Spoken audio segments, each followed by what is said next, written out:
What was Anaheim like before it became the home of the happiest place on earth? Picture this. The year is 1857. 50 German families, eager to carve out their own slice of the American dream, purchase a plot of land from Juan Pacifico Ontiveros. They christened their new settlement Anaheim, a name that resonates with their German heritage, meaning home by the river. In these early days, Anaheim is not known for enchanting castles or thrilling rides, but for something entirely different. Wine. Yes, you heard it right. The city's burgeoning economy was built on the fruits of the vine, with Anaheim quickly becoming a thriving hub of wine production. But alas, the city's vinous prosperity was short-lived. A devastating disease swept through the vineyards, decimating the grapevines and bringing the wine industry to a grinding halt. With the collapse of the wine industry, the future of Anaheim seemed uncertain. How did Anaheim recover after the loss of its primary industry? A new chapter was about to unfold for this resilient city. With the decline of the wine industry in the late 19th century, Anaheim turned its focus to another fruitful venture: citrus farming. This pivot resulted in acres upon acres of fragrant orange groves, earning the city a reputation as a thriving agricultural hub.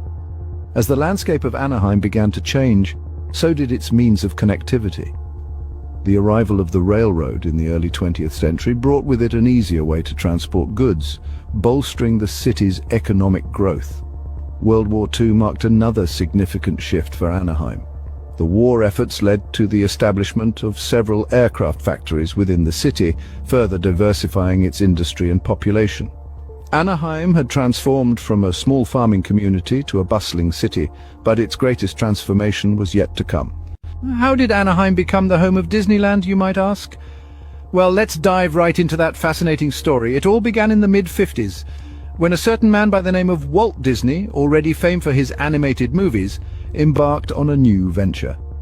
He dreamed of a place where both adults and children could enjoy and immerse themselves in the magic of his creations. But where to build this wonderland was the question. After scouting various locations, Walt Disney found himself drawn to Anaheim, a city known for its vast orange groves. However, the decision was met with skepticism. The local residents were unsure about the idea of a massive amusement park in their quiet town. They feared the traffic, noise, and the potential disruption to their peaceful lives.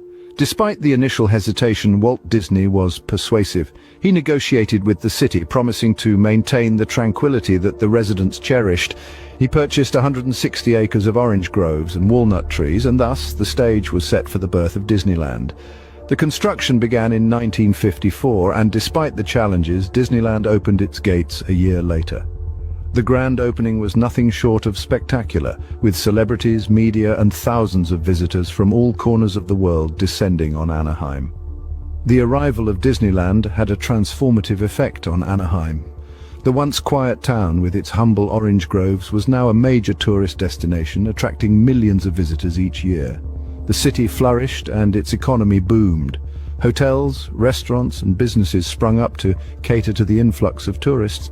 While the skeptics may have had their doubts, there's no denying the impact Disneyland had on this city. It brought joy, jobs, and a sense of identity.